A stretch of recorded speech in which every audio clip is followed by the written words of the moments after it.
It's week 5 in college football. This is Into the Weekend with BetDSI. I'm Peter Loshak. You're watching SBR Videos.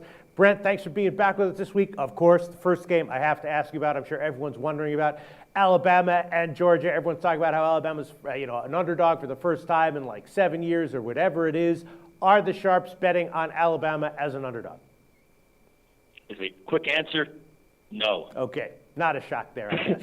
No, it's my count is actually about 2-1 in favor of Alabama. My count again is in terms of the actual number of wagers I've taken. My money does favor Alabama again, but it's a weird game in that, like, as of right now, again, this is Thursday afternoon. I have absolutely no sharp money involved on the side at all. Even the total, I've got good money going back and forth over and under the 53, but in terms of sharp action, I don't have anything. I can tell you that, like, Bowling Green, Buffalo, Wyoming, App State, Florida International, UMass. Those 3 games all have more action individually than Alabama and Georgia does right now. Wow. It's really weird. Like, the volume's really, really low, and these other games are kicking it compared to them, which is really, really strange. But again, our numbers typically get bigger when sharp guys are involved because you're looking at guys who play 3, 5, and 10 at a time as opposed to nickels and dimes. So my count favoring Alabama, yeah, you could say it's a public side right now, but sharp's not involved at all. All right, well, that doesn't surprise me. And then usually in these intro games, I ask you about ranked teams, but I'm going to ask you about Oregon, Colorado right now because Oregon, of course, is not ranked. Oregon obviously is in the midst of a steep decline from their heights as an elite team. And this line opened, I saw 12 at some books. Now it's all the way down to 7 or 7.5. I'm assuming all that early movement was driven by sharp action on Colorado. Or is that not true? Honestly, a lot of the action that came in early on Colorado was guys who just kind of maybe have a better idea of the number than we do. There's guys who are going to look at a number and say, that's not the right number. These guys are more people who maybe should be making up the lines in the first place. And there's other guys who handicap aside and say, this team's going to crush and they're going to win by this much. So the money that I mostly got early on Colorado, again, I didn't start taking Colorado action until around plus 10. Mm-hmm. It was respectable money and big money, but guys who typically play the fact that the line's going to move in their favor. Mm-hmm. The money we did get on Oregon was -7, so we're actually not too bad in terms of the action on the side. It's probably about 2-1 money-wise favoring Oregon, which is not huge, but Oregon is definitely a public side in terms of the count. I'm talking like it's almost like 10-1 in favor of Oregon. So wow. Oregon's -7.5 right now on the road at Colorado. So I guess people are they've got that Oregon mentality right now that they're going to crush a team like Colorado and be able to roll up 70 points or something like that. But no, at this point, nothing really sharp involved. Again, just guys who played numbers were taking Colorado plus 10. When it came down to -7, the same type of guy in terms of a player who will look for value in the number, laid Oregon -7. We're sitting 7.5 right now. I could see that number creeping up just because the count is so one-sided in favor of Oregon. I do have sharp money on the total, under 70.5 with sharp. Mm-hmm. Right now we're at 69.5.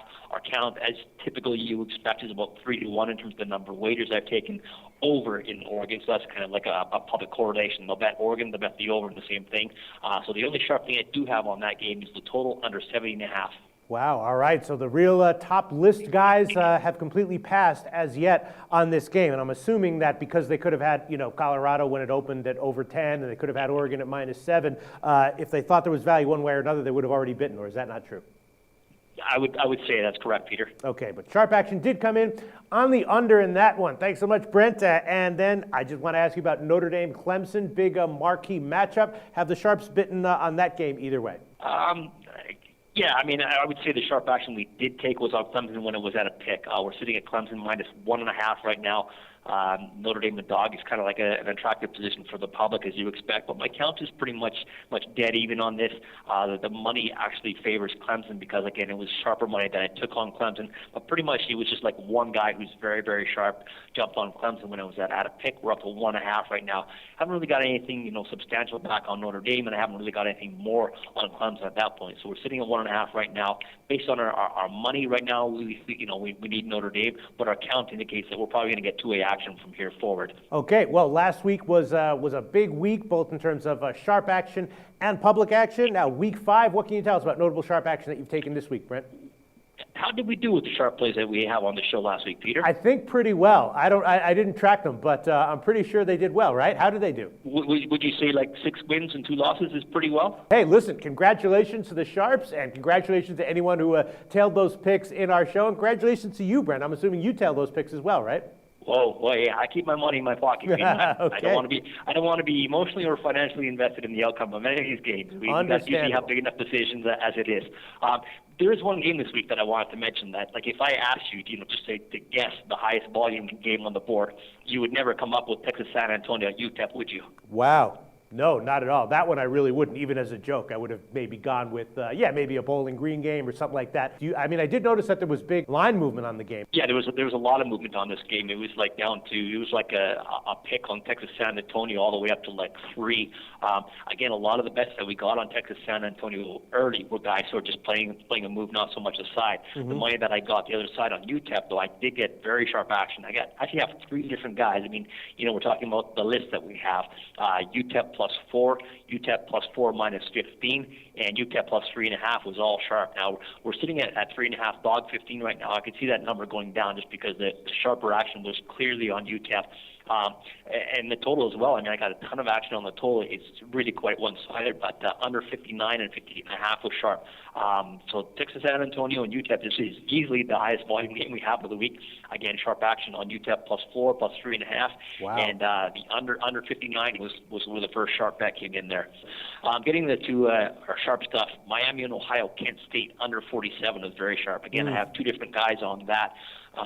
Again, the total's 44.5 right now. They were under 47. Yeah. I got a little bit of action back around 44 on the over there, but still, it's like way one-sided on the under. So we're going to need the over. But again, the 2 guys who got the under 47 really quite sharp. So not going to hold my breath on that. But that was Miami, Ohio, and Kent State.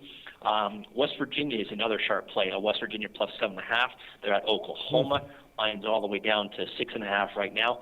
My count's pretty much even, but my money's very one-sided from the West Virginia, almost about 2-1. That's almost what we're going to call a public and sharp split there.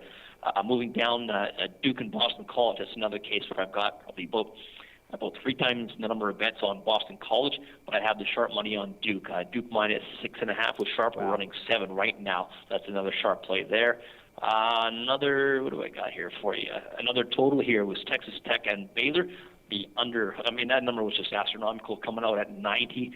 So the under was under 90 was sharp, under 89.5 was sharp, under 89 was sharp. We're down to 87.5 right now. And again, our count almost 10-1 on the over, and that's public money driving the over, sharps pounding the under back. So that's definitely a sharp play when you get 3 different bets, under 90, 89.5, and 89, sitting at 87.5 right now. Oregon, Colorado, we touched on that. The under 70.5 was sharp. Vandy at Middle Tennessee State. Middle Tennessee State +1 and a pick was both sharp. I've got some public money back on Vanderbilt. Counts about 2.5, 3-1 in favor of Vandy. Money's almost 2-1 in favor of Middle Tennessee State. So sharp money on Middle Tennessee State +1 and at a pick. South Alabama and Troy. Got sharp money on the total there, under 62.5 and 62. We're all the way down to 61 right now. Again, public just generally is going to bet the over, so I do have public money on the over as well, but definitely sharp action on that one. UTEP we already touched on being sharp, +4 and +3.5. And also the under in that same game, the total was played at under 59 and 58.5. And the last one I have is New Mexico. They're at home to New Mexico State. Sharp action on New Mexico -11.5. We're up to 12.5 right now, Peter. Awesome information as always, Brent. The under sharp on Baylor, Texas Tech. Thanks so much. We'll talk to you again tomorrow for NFL Week 4.